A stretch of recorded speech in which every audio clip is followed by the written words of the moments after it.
70인역에는 이 기한을 어떻게 헬라어로 번역했고 때를 헬라어로 어떻게 번역했냐면 기한을 크로노스라고 번역하고 때를 카이로스라고 번역을 합니다.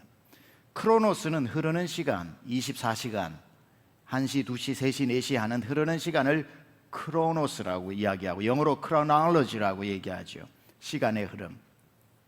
카이로스는 뭐냐면은 그 흐르는 시간 속에 임하는 어떤 기회, chance, opportunity, 이러한 기회를 이야기합니다. 천하의 만사에는 모든 정해진 기한이 있다는 거죠.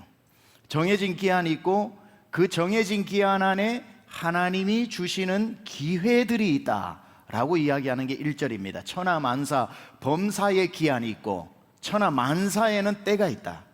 그러니까 이 세상에 있는 범사의 모든 일에는 다 정해진 하나님이 주신 수명이 있는데 그 수명 안에 일어나는 만사, 모든 일, all activities, 모든 만사에는 다 그것이 이루어지는 때가 있다는 거지요.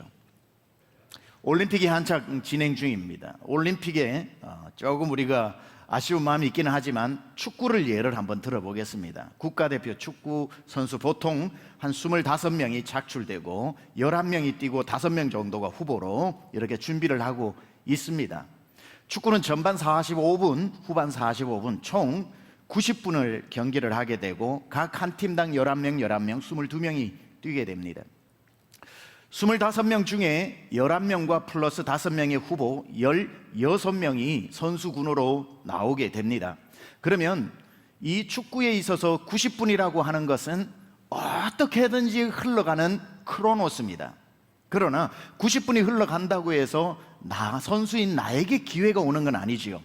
먼저 11명이 선발 출전할 때 11명에게만 90분에 뛸 수 있는 카이로스가 임한 겁니다.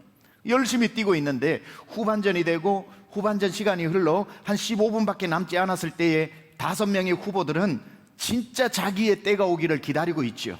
머리가 복잡해집니다. 우리 동네 마을회관에 우리 어머니, 아버지, 동네 삼촌, 어르신, 이장님 다 나와가지고 나 응원하고 있을 텐데 안 뛰면 동네에 플랜카드 붙여놓고 어떡하지? 내가 조금이라도 뛰어야 되는데 그러면서 몸을 풀고 자기가 나가기를 기다리는데 이 감독이 불러주지를 않아요. 계속 돌아가니 이거 큰일 났다. 우리 엄마 얼굴도 지나가고 아버지도 얼굴도 지나가는데 갑자기 반칙이 일어나고 시간이 멈추고 갑자기 이 감독이 교체 멤버를 딱 하는데 자기 등번호가 딱 찍히는 겁니다. 누구? 나가! 그랬을 때에 그 후보에게 뭐가 임한 거죠? 카이로스가 임한 겁니다. 90분 중에 자기에게 뛸 수 있는 기회가 왔을 때 여러분 텔레비전을 보세요. 후보가 뛰어나갈 때 얼마나 빨리 뛰어나갑니까? 자기에게 다가온 그 90분 크로노스 중에 카이로스, 그것이 기회라고 말하는 거죠. 이 정도 했는데 이해 못하면 그냥 넘어가시기 바랍니다. 크로노스가 뭔지, 그래도 카이로스가 뭔지 모르겠다면 일단 넘어가시기 바랍니다. 모든 사람에게는 인생의 수명이 강건하면 70이요 하나님이 복을 주시면 80이고 80 넘어 사시는 분은 하나님의 만세의 복을 받으신 분들이고 인생의 수명이 정해져 있는데 수명만 주신 것이 아니라 그 수명 안에 하나님이 주신 기회의 때들이 있다는 겁니다. 그것이 크로노스 속에 임한 카이로스의 은혜다 이렇게 말하지요.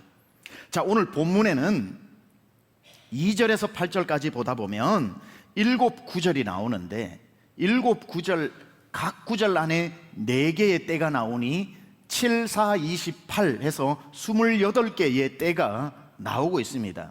왜 7구절인가? 천지를 창조한 기간이 안식일 포함 7일이기 때문에 세상 만물을 표현하고 있는 겁니다. 세상 만물이 7입니다. 완전 숫자이면서 만물의 상징인 숫자, 그 7을 또 4번으로 7, 7한에 28번인데 이 2절에서 8절까지 나오는 7구절은 28개의 때만 이야기하는 게 아니라 무엇을 상징하고 있냐면은 모든 만물을 상징하는 것과 같이 비록 28개의 때를 여기에 지면상 기록한 것 뿐이지만 사실은 천하 만사가 다 이렇다라는 것을 상징해주는 숫자입니다. 따라서 천하 만사의 기한이 있고 범사의 기한이 있고 천하 만사의 때가 있다라는 대표 선수로 28개의 때가 나와 있다, 이렇게 보시면 됩니다. 자, 그렇다면 오늘은 좀 하나하나 간략하지만 설명하고 있는 때를 2절에서 8절까지에 나오는 28개의 때를 한번 살펴보고자 합니다. 2절에 보면은 먼저 이렇게 나오지요. 날 때가 있고 죽을 때가 있으며 심을 때가 있고 심은 것을 뽑을 때가 있으며, 여기에 나오는 네 가지 때는 날 때, 죽을 때, 심을 때, 뽑을 때, 이 네 가지는 크로노스가 아니라 카이로스입니다. 그러니까 태어난다, 대단한 사건 아닙니까? 죽는다, 대단한 사건 아닙니까? 무엇을 심는다, 식물에게 있어서는 생명이 태어나는 시간이죠. 뽑는다, 식물에게는 죽음의 시간을 말하는 거죠. 여기에 네 때는 크로노스가 아니라 카이로스입니다. 사람의 인생이 어떻게 구성이 되어 있냐면 카이로스와 카이로스로 구성이 되어 있습니다. 날 때와 죽을 때. 그러니까 인생은 날 때가 있죠. 모든 인생은 죽을 때가 있죠. 날 때와 죽을 때 사이의 시간을 인생이라고 이야기하는 겁니다. 여러분은 지금 카이로스와 카이로스 사이를 살아가고 있는 인생을 살고 있는 거지요. 그 인생 속에서 또 하나님이 베푸신 많은 카이로스들이 있다라는 사실입니다. 사람은 날 때와 죽을 때 사이를 살아가고 있지요. 내가 90년을 산다 라고 하면 날 때와 죽을 때 사이에 나의 크로노스는 90이 되는 겁니다. 왜 그러면은 이 인생은 이 90년을 살아갈 때에 날 때와 죽을 때 사이를 살아가는 것일까? 하나님의 뜻이 이거겠죠. 인생은 항상 자기가 왜 날 때를 생각하고 살면서 내가 왜 이 세상에 왔는지를 기억하고 살아라. 그리고 살아가면서 나의 죽을 때를 생각하고 내가 어디로 가는지를 기억하고 살아라 라고 하는 날 때와 죽을 때 사이를 살아가면서, 아침에는 날 때를 생각하고 잠자리에 들 때는 죽을 때를 생각하면서 내가 어디로부터 왔고 내가 어디를 향해 가는가를 생각하라는 것입니다. 살아있는 사람도 영원히 살 것처럼 살지 말고 죽음을 준비하면서 살아야 하고, 죽어가는 사람도 하루하루에 살아있는 이 생명을 하찮게 여기지 말고 생을 포기하지 말라는 뜻입니다. 살아있는 사람은 죽음을 기억하고 죽어가는 사람은 생명의 아름다움을 놓치지 말라는 뜻이겠죠. 왜냐하면 오늘 죽음이라고 내일도 죽음으로 이어지는 것이 아니라 죽을 때가 있다면 살 때도 있는 것이기 때문에 내일은 또 생명으로 거듭날지 누가 알겠습니까? 또 심은 것에 너무 인생을 걸고 살지 마십시오.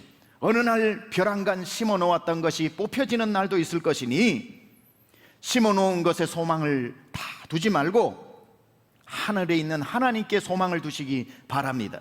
오늘 본문 11절에도 하나님이 우리를 영원을 바라보는 소원을 우리 마음 가운데 심어 두셨다는 것처럼 우리의 소망은 하늘에 있는 줄 믿습니다. 3절에 보니까 죽일 때가 있고 치료할 때가 있으며 헐 때가 있고 세울 때가 있으며,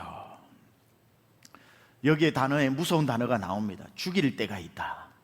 죽을 때가 있다는 말은 괜찮은데 죽일 때가 있다? 이 뜻은 하나님이 사람을 죽인다라는 뜻이 아니라 때로는 죽음을 허락하신다, 죽음을 놔두신다, 죽어가게 놔두신다, 어떤 뜻이 있으셔서. 그런데 또 다른 말이 뭡니까? 치료할 때가 있답니다. 그렇게 죽어가는 인생을 왠지 우리는 이해하지 못하지만 놔두시는 사람도 있는가 하면 하나님이 놔두시지 않고 치료하는 사람도 있고, 놔두는 사람도 있고 치료하는 사람도 있고, 여기 보니까 죽일 때가 있고 치료할 때가 있다는 거 보니 한 사람에게 죽음을 경험하게끔도 했다가 치료하시기도 하는 일을 반복하더라는 겁니다. 살다가 불치병 선고를 받을 때가 있습니다. 그건 병이 나를 죽이고자 덤벼드는 겁니다. 그러다가 그 병으로 죽는 사람도 있겠지만 또 그 병에서 치료되는 사람도 있습니다. 따라서 병을 얻은 사람은 병에게 죽임 당하도록 방치해 두지 말고 치료하는 날도 있다고 했으니 치료를 위해 고침받을 기회도 있으니 기도하시기 바랍니다. 이것이 병중에 있는 우리 성도들에게 복된 소식 되기를 축원합니다. 죽일 때처럼 병이 나를 죽이려고 찾아왔지만 치료할 때도 있다고 했으니 주여 나를 죽음에 내어 맡기지 마시고 하나님의 치료의 은혜를 달라고 기도하면 될 것입니다. 헐 때가 있고 세울 때가 있다고 했습니다. 살다가 정말 공들였던 것이 허물어질 때가 있지요. 좌절이 됩니다. 그러나 좌절이 되더라도 아주 좌절하지는 마십시오. 본문에 보니까 헐 때가 있지만 또 세울 때가 있다고 말하고 있습니다. 하나님은 모든 인생에게 평생 세우고만 살도록 만들지 않았습니다. 허물어지는 일도 있습니다. 그러나 허물어진 사람은 기억해야 할 것은 또 세워주실 때가 있다는 것을 기억할 필요가 있습니다. 내가 세워졌다고 교만해서도 안 될 것이고 허물어졌다고 좌절해서도 안 될 것은 세워진 사람은 허물 때가 혹시 올까 하여 겸손히 자기 자신을 낮추고 허물어진 사람은 하나님이 다시 세워주실 것을 기대하며 소망 가운데 살아가야 하는 것입니다. 4절에 보니까 울 때가 있고 웃을 때가 있으며 슬퍼할 때가 있고 춤출 때가 있다, 이렇게 나옵니다. 여러분 혹시 울고 싶은 분들이 있습니까? 울고 싶을 때는 우십시오. 그러나 울면서도 생각하십시오. 이 울음이 절대로 영원하지 않다는 것, 하나님이 나의 눈물을 바꾸어 웃음으로 바꾸어 주실 거라는 것을 기억하고 울더라도 소망을 어느 정도 남겨놓고 우시기 바랍니다. 세상 끝난 것처럼은 울지 마세요. 눈물 나는데 안 옵니까? 눈물 나면서 울지만, 내 눈에는 눈물이 흐르지만 내 마음에 설명할 수 없는 이 눈물이 바뀌어 웃음이 될 것 같은 그 소망의 한 자락은 부여잡고 울어도 울어라는 겁니다. 하나님께서 눈물 흘리는 자의 눈물을 닦아주고 웃음으로 바꾸어 주실 날도 오는 겁니다. 슬픈 일 만나지요. 살다가 슬픈 일을 만난 분들은 슬픔에 너무 압도되어서 슬픔이 내 인생을 포기하게끔 만들지는 마시기 바랍니다. 오늘 본문에 보니까 그 슬픔이 변하여 나의 춤이 되게 하셨다. He turned my mourning into dancing. 하나님이 나의 이 신음 소리를 into dancing, 춤추는 것으로 바꾸셨다. 오늘은 슬픔이 찾아와 내 마음에 슬픔이 한가득이지만 그 슬픔 가운데서도 기억하라는 겁니다. 이 슬픔이 춤으로 바뀔 날도 올 것이다. 그래서 하나님의 역설, 하나님의 패러닥스가 뭐냐면은 희한하죠. 하나님은 울음 속에 웃음을 감추어 두셨고 슬픔 속에 춤을 숨겨 두셨다는 거예요. 하나님은 울음 속에도 웃음을 넣어 두셨고 슬픔 속에서도 춤을 감추어 두셨다. 그래서 시편 30편 11절에 시편 기자는 이렇게 노래하더군요. 주께서 나의 슬픔을 변하여 내게 춤이 되게 하시며 나의 베옷을 벗기고 기쁨으로 띄우셨나이다. 이것이 믿어지시는 분들 아멘 하시기 바랍니다. 하나님이 이 역사를 여러분에게 일으켜 주실 줄 믿습니다. 주께서 나의 슬픔이 변하여 슬픔을 영원한 슬픔으로 남겨두지 않으실 것이고 이 슬픔이 변하여 내게 춤이 되게 할 것이다. 내가 지금 상실의 아픔으로 베옷을 입고 제 가운데서 눈물 흘리지만 주께서 나중에 이 옷을 벗기시고 기쁨의 띠를 띠게 하실 것이다. 할렐루야. 하나님은 이렇게 역사하시는 분이십니다. 슬픔 가운데서도 기쁨을 넣어두셨고 슬픔 가운데서 하나님께서 나의 춤을 숨겨두셨다는 사실. 5절입니다. 돌을 던져버릴 때가 있고 돌을 거둘 때가 있으며 안을 때가 있고 안는 이를 멀리할 때가 있으며. 여러분 밭을 매다 보면은 돌이 나옵니다. 밭을 맬 때 나오는 돌은 아무 쓸모 없어서 밭 밖으로 돌을 던져버리지요. 돌을 던져버릴 때가 있고 돌을 거둘 때가 있답니다. 던져버렸던 아무 쓸모없는 같은 그 돌이 내가 집을 지을 때는 또 돌이 필요해요.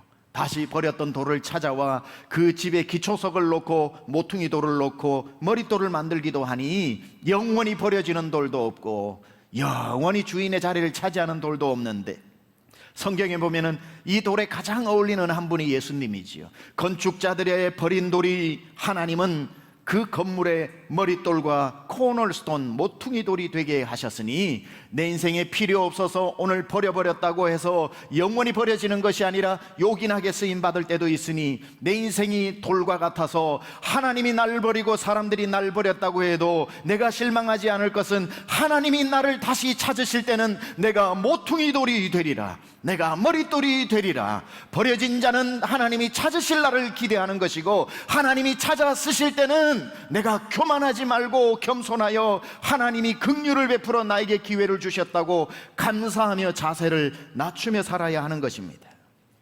그래서 돌아보니 세상에 언제나 쓸모있는 돌도 없고 언제나 쓸모없는 돌도 없으니 오늘 버려져도 좌절하지 말고 하나님이 내일 다시 찾으실 줄 믿습니다. 안을 때가 있고 안는 일을 멀리할 때가 있다고 하네요. 내 품에 안고 귀중히 자녀를 키워야 할 때도 있지만 자녀가 장성하고 나면 내 품에서 놓아주어야 할 때도 있다는 뜻입니다. 그래서 나온 말이 자식도 품 안의 자식이라는 말이 있지요. 자식이 환갑이 넘어가는데 품고 있는 부모가 어디 있겠습니까? 낳아서 기를 때는 품 안에 안고 얼르고 달래고 젖을 주고 밥을 주고 그래서 품 안에서 안아서 키워야 하지만 다 컸는데도 안고 있는 것은 성경적이지 않죠. 장성하여 어른이 되면 놓아야 할 때도 있습니다. 이 중에 멀리 가서 살고 있는 자식 때문에 속상해하지 마세요. 섭섭해하지 마세요. 이런 말이 있습니다. 잘 키운 자식일수록 멀리 가서 산다. 저희 어머니는 꽤나 정성 다해 저를 키워주셨는데 미국에 21년 가서 살더군요. 멀리 가서 삽니다. 놓아줘야 할 때 놓아주는 거. 저희 어머니께 감사한 거는 전화하셔서 미국에 네 언제 한국 들어오노 하시는 날이 거의 없었습니다. 오히려 들어올 때 네 뭐하러 들어오노 그렇게 이야기하시더라고요. 미국 살지 살던 거 그냥 꾹 눌러서 살지 뭐하러 들어오노 할 정도로 저를 확실히 독립시켜 주셨습니다. 확실히 독립시켜 주니까 제가 목회를 잘할 수 있죠.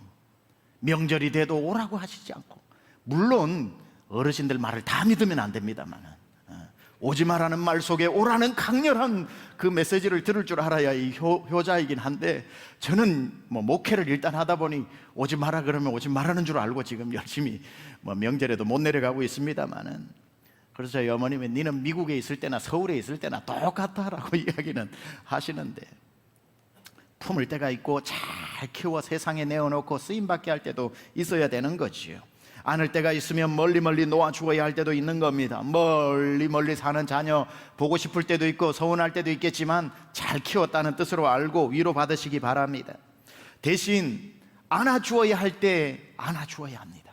자녀들이 클 때 제대로 못 안아주고 부부가 맞벌이 하면서 살기가 바쁘다고 이 아이를 안아주어야 할 때 충분히 스킨십으로 안아주지 못하면 평생 안아달라고 그럽니다.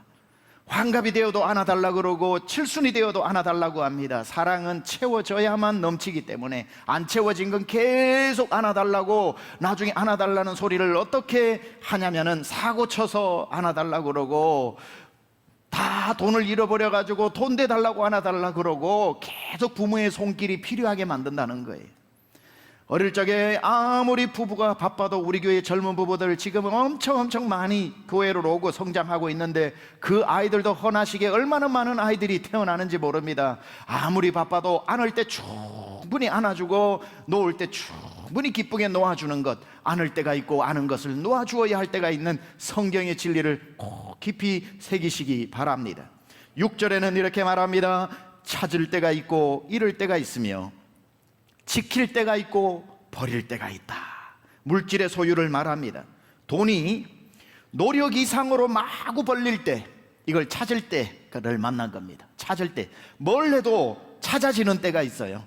옛날에 사놓고 잊어버렸던 것도 갑자기 전화가 와가지고 얼마가 되었으니 찾아가라 할 때가 있고, 아무 생각 없이 누구랑 동업해서 넣어놓고 이제는 포기한 줄 알았는데 연락이 왔는데 또 그 일이 잘 돼서 찾아가라 그러고, 그렇게 막 찾을 때가 있고, 그런데 어느 날은 손에서 물이 빠져나가듯이 다 또 잃어버릴 때가 있다는 거예요. 찾을 때가 있고 잃을 때가 있다.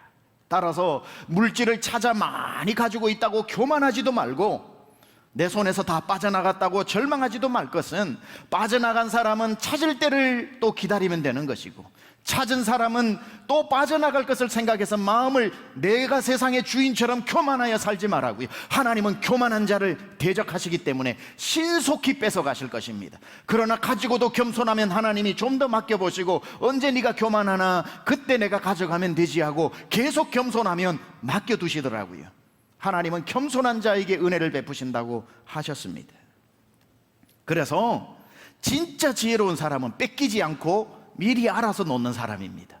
찾았을 때에 뺏길 때까지 꾹 움켜쥐는 것이 아니라 찾았을 때 생각하는 거예요. 뺏기기 전에 어차피 내 손에 있는 거 영원하지 않은데, 잃어버릴 때도 있을 텐데 잃어버리지 말고 내가 자원하여 놓자. 자원하여 놓자.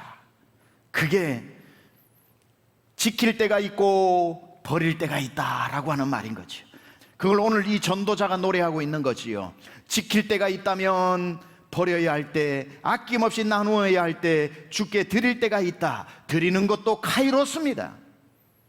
건축을 하니까 건축 얘기해 볼까요? 건축을 앞두고도 생각을 하는 겁니다. 성도는 이때가 지킬 때인가 버릴 때인가, 내가 이것을 찾을 때인가 놓을 때인가, 이 기간이 아낌없이 버려야 할 때인가, 생명 다해 내 손가락이 부러질 정도로 잡아야 할 때인가, 그걸 아는 사람이 지혜로운 사람인 거지요.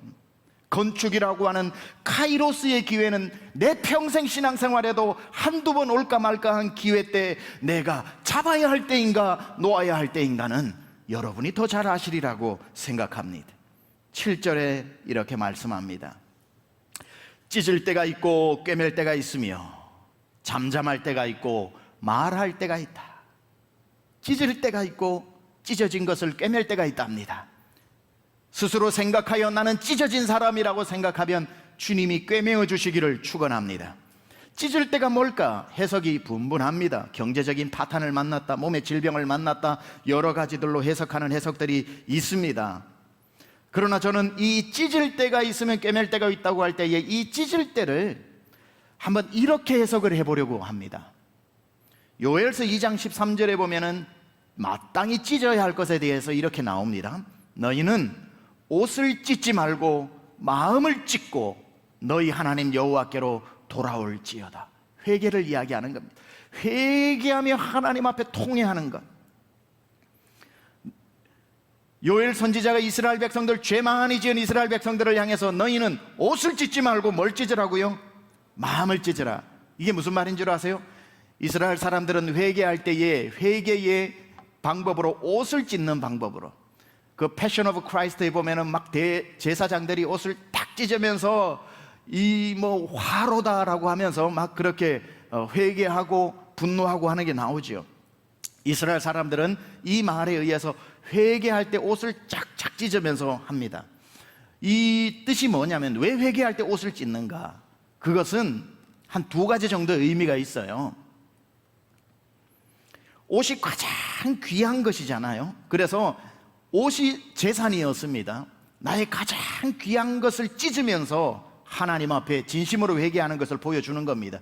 회개를 해도 립 서비스만 하는 게 아니라 실제적으로 내 손해를 감수하면서 회개하는 진정성을 보여주는 겁니다. 두 번째, 옷은 사람의 신분을 나타내는 겁니다. 이 옷을 찢는다는 것은 하나님 앞에 내가 신분으로 나가지 않고 죄인으로 나가겠다라는 뜻을 가지고 있는 겁니다. 그런 마음으로 옷을 찢는데, 그래서 길을 가다가 또는 저 회당 앞에서 또는 저 성전 앞에서 어딘가 옷 찢어지는 소리가 쫙 하고 나면 사람들은 아는 겁니다. 누가 회개하고 있구나, 누가 회개하고 있구나. 이게 어떻게 와전이 되냐면, 바리새인들이 이제는 마음으로 회개는 하지 않고 옷 찢는 것으로 자기의 경건을 과시하는 겁니다. 사람들이 제일 많이 모인 곳이 어딘지 은근슬쩍 봤다가 집에서 연습을 많이 하고 때로는 가르쳐 주기도 한답니다. 찢어지는 소리가 얼마만큼 멀리 가는지, 어떻게 찢어야 더 많은 사람이 옷 찢는 소리를 듣는지. 그래서 사람들이 제일 많이 모인 곳에서 화로다 나여 하고 쫙 찢는 이 찢는 소리가 기드론 골짜기까지 들릴 정도로. 그러면 사람들이 바리새인을 보면서, 야, 저렇게 경건하게 사는 사람이 또 무슨 회개할 게 있어서 저렇게 옷을 찢나? 정말 저 사람의 영성은 따라갈 수 없구나 하고 사람들의 존경과 박수를 받게 되는 거지요. 그러니 이러한 문화가 되고 나니 너도 나도 할 것 없이 소리 잘 나는 옷을 입고 와서 사람들 보는 앞에서 쫙쫙 찢으니 이스라엘 골짜기를 옷 찢는 소리가 다 메아리 치더라는 겁니다. 그 모습을 보고 하나님이 이야기하시는 겁니다. 선지자를 통하여 너희는 이제 더 이상 옷 찢는 소리를 내지 말고 마음 찢는 소리를 내라. 내가 듣고 싶은 소리는 옷을 찢는 소리가 아니라 마음을 찢는 소리다. 오늘 전도자는 찢을 때가 있고 꿰맬 때가 있다고 했는데, 우리를 향해서 통곡하며 애통하며 마음을 찢으면서 주님 앞에 오라는 겁니다. 옷 정도 찢는 형식적으로 나오지 말고 진짜 어려운 일 있고 진짜 고통스러운 일 있고 또는 회개해야 할 일 있으면 형식적으로 나와서 우는 척하지 말고 가슴이 찢어질 정도로 울어라는 겁니다. 울어야 하나님이 꿰매 주시지. 내 마음을 찢어 쏟아놓아야 내 마음을 쏟아놓으라. 주님 앞에 나와서 내 안에 있는 모든 고통을 물처럼 쏟아낼 때, 그래야 찢어져야 주님이 꿰매고 회복해 주시지요. 때로는 우리가 하나님 앞에 나와서 경건한 척 해야 될 때도 있지만, 하나님 앞에 경건의 모양은 나는 모르겠고 주님 앞에 나와서 간절하게 내 마음을 찢고 애통할 때가 있지요. 저 사람은 무슨 울 일이 저렇게 많나? 누가 손가락질해도 괜찮아요. 내가 급한데 누구 사정 봅니까? 주님 앞에 나와서 가슴을 찢으면서 기도하는 사람 있는가 하면, 목회하다 보면은 진짜 가슴을 찢으면서 주님 앞에 나와야 되는 사람은 오히려 맹숭맹숭한 사람이 있어요. 제가 답답하죠. 저 사람은 맹숭맹숭할 때가 아니라 찢고 주님 앞에 나와야 되는데, 주님 앞에 나와서 찢어야 되는데 안 찢는 사람이 있어요. 말해야 될 때 오늘 본문처럼 잠잠하는 어리석은 사람. 통곡하면 주님요 날 불쌍히 여기소서 애통해야 될 때 잠잠한 어리석은 사람이 있더라는 거예요. 말해야 할 때가 있고 잠잠해야 할 때가 있는데, 말해야 할 때도 잠잠한 어리석은 사람이 있더라는 거예요. 찢어야 꿰매줄 텐데 찢지도 않고 꿰매달라고 하는 사람이 있더라는 거예요. 주님, 내가 찢겨졌습니다. 주님, 내가 주님 앞에 나와 죄송해서 내 마음을 찢습니다. 주님, 내 눈물이 찢어지고 가슴이 찢어지고 내 몸이 찢어져 하나님 앞에 물같이 내 마음을 쏟아내니 주여 나를 불쌍히 여기소서. 그래야 꿰매어 주지요. 찢을 때가 있어야 꿰맬 때도 있는 거지요. 울어야 사는 사람이 있고 울어야 위로를 받고, 그래서 주님이 산상수훈에도 말씀하셨습니다. 애통하는 자가 복이 있다. 저희가 위로를 받을 것이라. 찢어놓고 주님 앞에 나와야 고침을 받고 한 땀 한 땀 주님의 손으로 다시 꿰매어 주시는 것 아닙니까?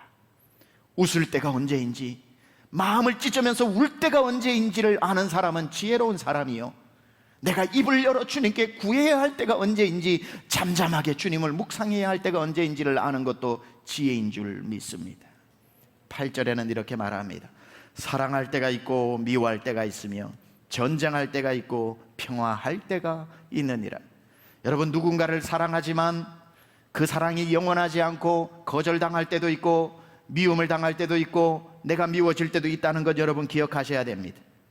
한때 내 마음을 다 주었던 청년들 중에 내 마음을 다 주었던 사람이 날 싫어하는 사람이 있고, 이제는 그런 이성관계가 아니더라도 어른들 중에도 내가 정말 마음을 다 주어서 사랑했던 사람이 나에게 적이 되어 오히려 나를 힘들게 하는 사람이 있다고 마음 아파하지 마세요. 여러분, 사랑을 몰라서 마음도 아파하는 겁니다. 사랑은 아픔과 거절을 전제로 하고 하는 게 사랑입니다. 누군가를 사랑할 때 사람을 신뢰하면 안 되죠.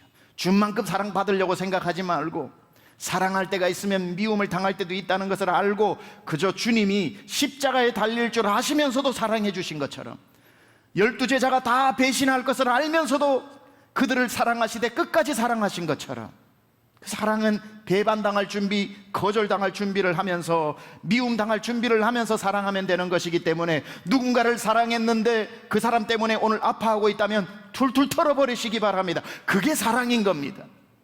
예수님이 사랑을 다 주었는데 제자들이 배신했다고 십자가에서 걸어 내려와서 베드로의 멱살을 잡으셨습니까? 아니죠. 사랑은 거절당하고 사랑은 배신당할 것을 전제로 하고 그저 주는 겁니다.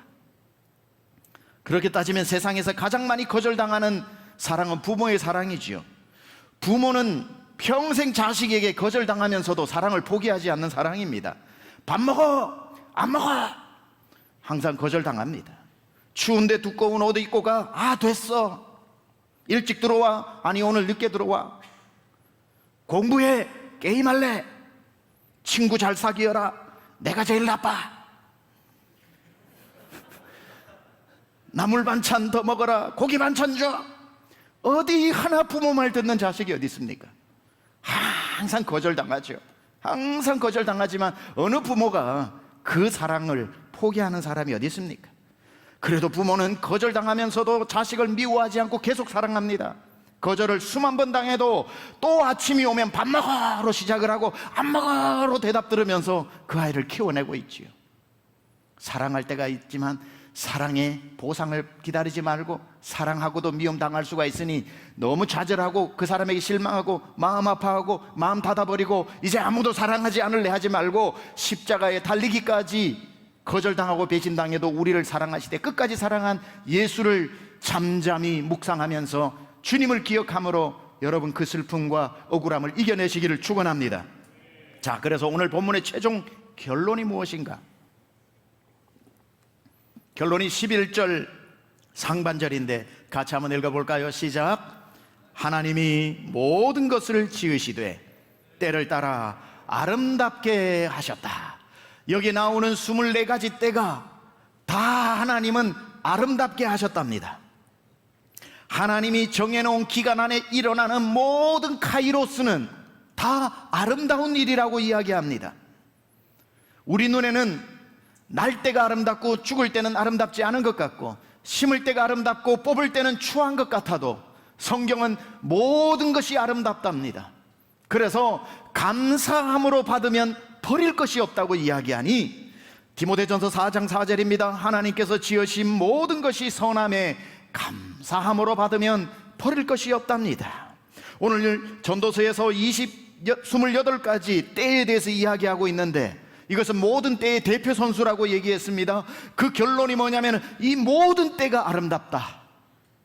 우리의 바람대로라면 좋아 보이는 때만 누리고 싶은 것이 사실입니다. 여기 나오는 것처럼 고를 수만 있다면 고르고 싶은 것은 태어나고 심고 치료하고 세우고 웃고 춤추고 거두고 안고 찾고 지키고 꿰매고 사랑하고 평화, 이게 얼마나 아름다운 단어입니까?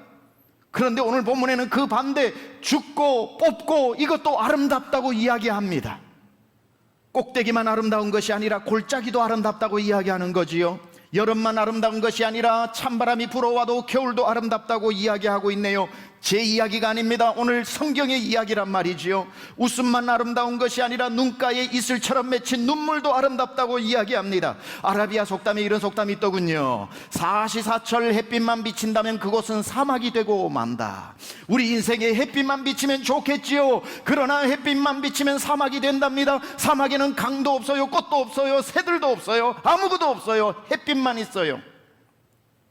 하나님은 우리의 인생이 사막같이 되지 않기 위해 햇빛 뒤에는 햇빛을 가리는 구름도 만드셨고, 생명 뒤에는 죽음도 만들어 하루하루를 소중하게 살아가게 합니다. 그리스 신들은 인간을 가장 부러워하는 한 가지가 있다고 그러죠. 신이 인간을 왜 부러워합니까? 부러워할 것 하나도 없는데 한 가지를 부러워한대요. 죽음을 부러워한답니다. 죽어가기 때문에 하루하루를 소중하게 사는 그 치열함이 부럽다고 하네요.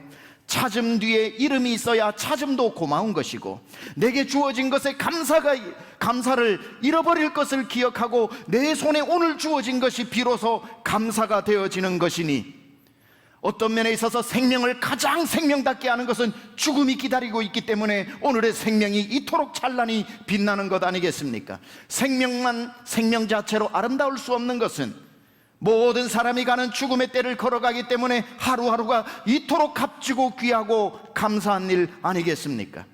어디 생명만 아름답던가요? 그리스도인은 죽음도 아름다워야 합니다. 스데반의 죽음이 추해 보이는 사람이 중에 누가 있습니까? 스데반의 죽음이 가장 아름답게 보이고, 예수님의 죽음이 얼마나 아름다웠으면 윤동주 시인은 그의 십자가라는 시에서 나도 저 예수처럼 죽을 수만 있다면 지금 당장이라도 모가지에서 피를 흘리고 어두워져 가는 하늘에 내 피를 뿌리고 싶다고 이야기했던 것처럼 죽음도 아름다울 수 있더라는 겁니다.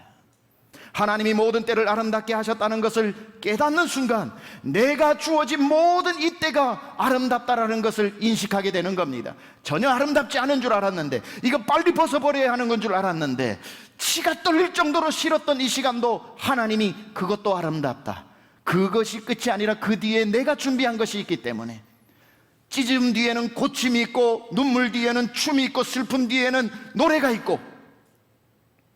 그래서 전도서 7장 14절은 이렇게 말합니다. 형통한 날에는 기뻐하고 공고한 날에는 돌아보아 이 두 가지를 하나님이 병행하게 하사 사람이 그의 장래의 일을 능히 헤아려 알지 못하게 하셨느니라. 형통한 날이 있대요. 형통한 날에는 기뻐하랍니다. 그런데 공고한 날이 있대요. 공고한 날에는 깊이 자기 인생을 돌아보랍니다. 형통할 때는 내가 위로 자라는 것이고, 공고한 날에는 내가 속으로 자라는 시간 아니겠습니까?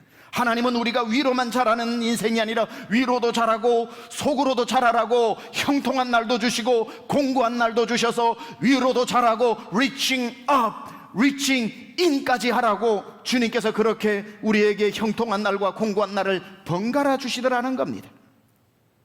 하나님이 만드신 기한은 인간이 알 수 없어서 내가 몇 살까지 사는지 아무도 모릅니다.